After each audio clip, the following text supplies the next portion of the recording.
ဒီကနေ့မှာတော့မိတ်ဆွေတို့အတွက် SCD Power Solar ရမ showroom စီကိုစိုက်ပျိုးရေးဦးကြီးတွေအနေနဲ့ကိုရိုင်းကိုကြားဆိုလာရေပတ်လာရောက်ဝယ်ယူအားပေးသွားတဲ့မြင်ကွင်းလေးကိုတင်ဆက်ပေးလိုက်ပါရရှင်။ဗီဒီယိုလေးထဲမှာတော့တောင်သူဦးကြီးများနဲ့စိုက်ပျိုးရေးလုပ်ငန်းရှင်တွေအနေနဲ့အထူးသင့်လျော်ပြီးတော့လူကြိုက်များတဲ့စာဖေးပတ်အမျိုးအစားရေပတ်တွေကိုလာရောက်ဝယ်ယူသွားကြတာတွေဖြစ်ပါရရှင်။ SCD Power Solar ရဲ့ကျွမ်းကျင်တဲ့နည်းပညာရှင်များကလည်း customer စီကိုပစ္စည်းမအပ်ခင်လိုအပ်ချက်တွေနဲ့အညီစိတ်ချလက်ချယုံကြည်ရအောင်တေချာဂရုတစိုက်နဲ့စမ်းသပ်တက်ဆင်ပေးနေရဖြစ်ပါရဲ့ရှင်။အခုလာရောက်ဝယ်ယူသွားတဲ့ customer ကတော့သူတို့ရဲ့စိုက်ပျိုးနေမှာရေသွင်းဖို့နဲ့စိုက်ပျိုးရေးလုပ်ငန်းတွေအတွက်အဆင်ပြေချုံးမွေ့စေဖို့ရေပတ်နှစ်စုံကိုစိတ်ချယုံကြည်စွာနဲ့ဝယ်ယူအားပေးသွားခဲ့တာပဲဖြစ်ပါရဲ့ရှင်။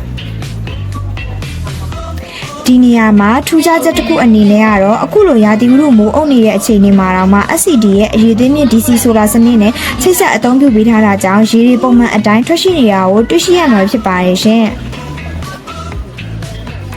လျှက်စစ်မီအသုံးပြုစရာမလိုတော့ပဲစိုက်ပျိုးရေးလုပ်ငန်းများကိုအချိန်မရွေးရာသီမရွေးအဆင်ပြေချုံးမွေ့စွာလုပ်ကိုင်နိုင်ဖို့ SCD ရဲ့ Solar ရေပတ်စနစ်ကိုတက်ဆင်ဖို့အကြံပြုချင်ပါရဲ့ရှင်။